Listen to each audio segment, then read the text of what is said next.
Truth table जो है उसकी डेफिनेशन देख लेते हैं। सो फ्रेंड्स, ट्रूथ टेबल किसको बोलते हैं? तो truth table is a mathematical table that displace all the possible truth values of a logical expression. Friends, हमें यहाँ पे ऐसा बोला गया है कि ट्रूथ टेबल है वो एक मैथमेटिकल टेबल है कि जिसमें हमें जितने भी पॉसिबल ट्रूथ वैल्यूज है गिवन लॉजिकल एक्सप्रेशन के लिए वो डिस्प्ले किए जाते हैं। सो फ्रेंड्स, आज हम ये वीडियो में डिटेल में 2 वेरिएबल्स के लिए एंड 3 वेरिएबल्स के लिए ट्रूथ टेबल किस तरह से बनाते हैं। हमें एक एक्सप्रेशन दिया होगा, एक्सप्रेशन बोल सकते हैं, स्टेटमेंट फार्मूलाज बोल सकते हैं, वो एक दिया होगा फ्रेंड्स हमें, और उसके बेस पर हमें ट्रूथ टेबल बनाना है। तो फ्रेंड, कोई भी यूनिवर्सिटी एग्ज़ाम में ये एक बहुत ही इंपॉर्टेंट क्वेश्चन होता है कि आपको एक एक्सप्रेशन दिया होता है, स्टेटमेंट फार्मूलाज दिया होता है, फार्मूला दिया होता है, और उसके बेस पर आपको ट्रूथ टेबल कंस्ट्रक्ट करना होता है। और फ्रेंड्स, उसके अलावा ट्रूथ टेबल के बेस पर गिवन जो भी एक्सप्रेशन है वो टोटोलॉजी है, कॉन्ट्राडिक्शन है कि कंटिंजेंसी है, इस तरह का भी आपको पूछा जा सकता है। सो फ्रेंड्स, सबसे पहले यहाँ पे हमें जो एक एक्सप्रेशन दिया है, हमें यहाँ पे एक्सप्रेशन दिया है, स्टेटमेंट फार्मूला बोल सकते हैं, और उसके लिए फ्रेंड्स हमें ट्रूथ टेबल कंस्ट्रक्ट करना है। तो फ्रेंड्स, यहाँ पे हम देख सकते हैं कि डिफरेंट जो भी वेरिएबल्स है वो हमें कितने दिए हैं। सिर्फ यहाँ पे फ्रेंड्स 2 ही वेरिएबल्स हमें दिख रहे हैं, that is P and Q. तो पी एंड क्यू जैसे कि 2 वेरिएबल्स है तो 2 तो 2 की वैल्यू मतलब 2 वेरिएबल है तो 2 मतलब 4 हमारे पास डिफरेंट पेयर्स होनी चाहिए। तो फ्रेंड्स, यहाँ पे पी एंड क्यू के लिए हमारे पास 4 डिफरेंट पेयर होगी, तो उसके अकॉर्डिंगली सबसे पहले आपको लिखना है यहाँ पे ट्रू फॉल्स। यहाँ पे फ्रेंड्स ट्रू एंड फॉल्स। इस तरह से 4 डिफरेंट पेयर्स आपको बाय डिफॉल्ट बना ही देनी है।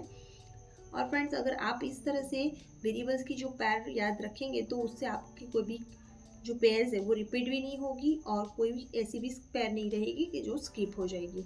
अब फ्रेंड्स, इसमें सबसे पहले ये पैरेंथेसिस है उसको हम प्रायोरिटी देते हैं, अगेन यहाँ पे पैरेंथेसिस को प्रायोरिटी देते हैं। तो फ्रेंड्स, अब हमें सबसे पहले यहाँ पे पी एंड क्यू ऑपरेशन करना है। तो P and Q operation connectives में फ्रेंड्स हमने ये ऑलरेडी देखा हुआ है कि पी एंड क्यू जो है उस केस में अगर दोनों पी एंड क्यू दोनों स्टेटमेंट की वैल्यू ट्रू होगी तभी ही ट्रू होगा, बाकी सभी केसेस में फॉल्स आएगा। तो यहाँ पे ये हमारा रेडी हो गया। उसके बाद में पी और क्यू, तो और वाले केस में फ्रेंड्स अगर दोनों फॉल्स है उसी केस में फॉल्स होकर बाकी सभी केस में ट्रू हो जाएगी। तो यहाँ पे आप देख सकते हो ये फॉल्स है, दोनों उसी केस में फॉल्स है। अब ये दोनों के बीच में, और फ्रेंड्स ये जो है उसका हमें निगेशन करना है। तो ये जो है तो जहाँ पे ट्रू है वहाँ पे फॉल्स है वहाँ पे ट्रू। तो ये रेडी हो गया। अब फ्रेंड्स, ये जो है और ये दोनों जो कॉलम्स है उसके बीच में हमें एंड ऑपरेशन करना है। तो अगेन सेम, दोनों ट्रू है तभी ट्रू होगी, बाकी सभी केसेस में फॉल्स। तो फ्रेंड्स, यहाँ पे हम देख सकते हैं कि ये यहाँ पे एक भी पैर ऐसी नहीं है कि जो दोनों ट्रू है, इसीलिए हमें यहाँ पे फाइनल सभी फॉल्स मिल रहे हैं। तो फ्रेंड्स, ये हमारे लिए यहाँ पे हो गया 2 वेरिएबल्स के लिए truth table. So I hope so friends, truth table आपको बहुत अच्छे से समझ में आया होगा।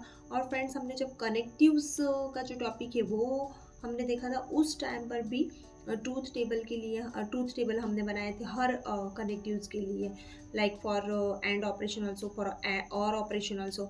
तो फ्रेंड्स, जो भी कनेक्टिव्स हमने वहाँ पे देखे थे लाइक एंड ऑपरेशन, और मतलब कंजक्शन, डिसजंक्शन, निगेशन, ये सभी का यहाँ पे यूज़ हुआ है। फ्रेंड्स, अब हम ये एक दूसरा ट्रूथ टेबल देख रहे हैं जिसमें हम कंडीशनल का भी यूज़ कर रहे हैं, कंडीशन स्टेटमेंट का भी यूज़ करें। तो फ्रेंड्स, यहाँ पे भी अगेन हमारे पास 2 पी एंड क्यू वेरिएबल्स है, ये जो पैर्स है वो हमने बना दी है। उसके बाद में सबसे पहले फ्रेंड हम ये इसको प्रायोरिटी देके पी और क्यू ऑपरेशन करेंगे, और उसके बाद में हम निगेशन ऑफ पी फाइंड करेंगे। ये दोनों के बीच में फ्रेंड्स हम एंड ऑपरेशन करेंगे, और ये एक कॉलम हमारे पास जो रेडी होगा ये फ्रेंड उसका हम जो है वो कंडीशनल मतलब इम्प्लाइज ऑपरेशन करेगी क्यू के साथ में। तो फ्रेंड्स, जैसे कि इम्प्लाइज ऑपरेशन के लिए एक कंडीशन है कि अगर मेरा फर्स्ट स्टेटमेंट ट्रू है एंड सेकंड स्टेटमेंट फॉल्स है, उसी केस में फॉल्स आएगा, बाकी सभी केस में वो ट्रू आएगा। तो फ्रेंड्स, यहाँ पे आप देख सकते हो कि first statement true and second statement false, ऐसा एक भी जगह पे नहीं है, इसीलिए ये सभी बाय डिफ़ॉल्ट ट्रू है। तो आई होप सो फ्रेंड्स, आपको ये भी बहुत अच्छे से समझ में आ गया होगा। और थर्ड नंबर में जो है फ्रेंड्स, यहाँ पे आप देख सकते हो कि हमारे पास निगेशन यूज़ हुआ है, कंडीशनल एंड बाई कंडीशनल सभी कनेक्टिव्स यूज़ हुए हैं। तो फ्रेंड्स यहाँ पे हम सबसे पहले P एंड Q की ये जो पैर बना देते हैं, उसके बाद में हम यहाँ पे निगेशन ऑफ P कर रहे हैं। Then P implies Q find कर रहे हैं। देन उसके बाद में not P implies Q find कर रहे हैं। और फ्रेंड्स ये दोनों के बीच में ये कॉलम और ये कॉलम, ये दोनों के बीच में हम बाई कंडीशनल स्टेटमेंट अप्लाई कर रहे हैं। तो फ्रेंड्स बाई कंडीशनल स्टेटमेंट की स्टेटमेंट पे ये हमें देखना है कि जब भी मेरे दोनों स्टेटमेंट ट्रू हो और दोनों स्टेटमेंट फॉल्स हो, उसी केस में ट्रू होता है, बाकी सभी केसेस में फॉल्स होता है। तो यहाँ पे फ्रेंड्स दोनों ट्रू है, इसीलिए यहाँ पे ट्रू है। यहाँ पे एक ट्रू एक फॉल्स है, तो यहाँ पे फॉल्स आ जाएगा। यहाँ पे दोनों ट्रू है अगेन, तो यहाँ पे ट्रू हो जाएगा। और यहाँ पे ट्रू फॉल्स है, तो यहाँ पे फॉल्स हो जाएगा। सो आई होप सो फ्रेंड्स सभी टाइप के डिफरेंट कनेक्टिव्स का यूज़ करके ट्रूथ टेबल के बेस पर स्टेटमेंट और एक्सप्रेशन, गिवन एक्सप्रेशन और स्टेटमेंट के लिए हमें जो ट्रूथ टेबल कंस्ट्रक्ट करना है वो आपको बहुत अच्छे से समझ में आ गया होगा। उसके बाद में फ्रेंड्स हम 3 वेरिएबल्स जो है उसके लिए ट्रूथ टेबल देख लेते हैं।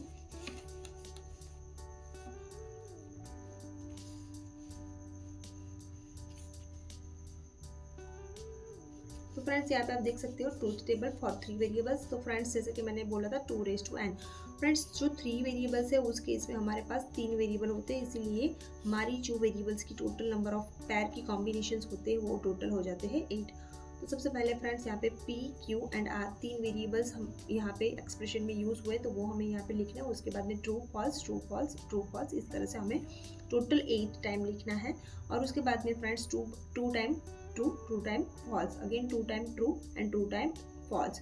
सेम इसी तरीके से 4 टाइम यहाँ पे ट्रू एंड 4 टाइम फॉल्स। तो इस तरह से हमें टोटल फ्रेंड्स 8 डिफरेंट पैर्स मिल जाएगी। और उसके बाद में ये जो भी गिवन ऑपरेशन है वो उसकी प्रायोरिटी के अकॉर्डिंगली हमें करने हैं।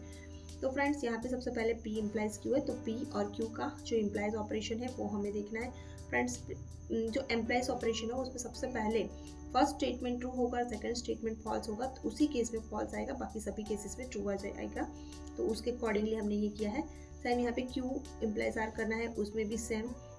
देन यहाँ पे P इम्प्लाइज R करना है, तो उसमें भी सेम हमारा फंडा रहेगा। और उसके बाद में फ्रेंड्स ये और ये जो है P implies Q and Q implies R, ये दोनों के बीच में हमें एंड ऑपरेशन करना है। जो एंड ऑपरेशन का आंसर है वो हमने यहाँ पे लिखा है ये कॉलम में। और फ्रेंड्स फिर ये कॉलम और ये कॉलम, ये दोनों के बीच में हमें अगेन इम्प्लाइज ऑपरेशन करना है। तो इस तरह से आप फ्रेंड्स देख सकते हो कि यहाँ पे हमें सभी जो भी फाइनल वैल्यूज़ मिली है वो ट्रू है। So friend I hope so आपको 2 वेरिएबल्स के लिए एंड 3 वेरिएबल्स दोनों के लिए ट्रूथ टेबल बहुत इजीली समझ में आ गया होगा। फ्रेंड्स अगर आपको मेरी वीडियोस अच्छे लगते हो तो आप मेरी वीडियोस आपके फ्रेंड्स और रिलेटिव्स के साथ में शेयर कर सकते हो, मेरी चैनल सब्सक्राइब कर सकते हो।